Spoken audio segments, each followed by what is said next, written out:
Let's make an Asian-inspired meal using stew meat. First things first, we're gonna take our stew meat and cut it up into smaller pieces.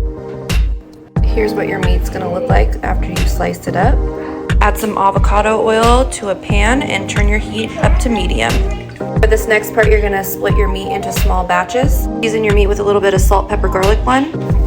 Then you're gonna wanna toss it in some cornstarch.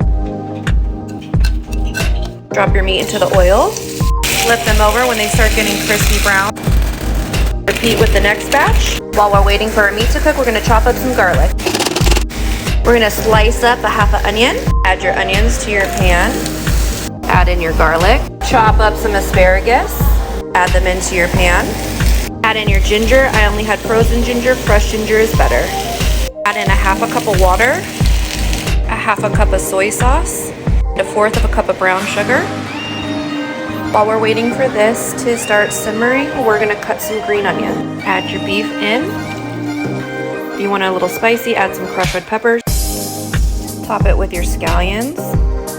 And top with a little sesame seeds and you're ready to go. Serve with a side of rice and enjoy.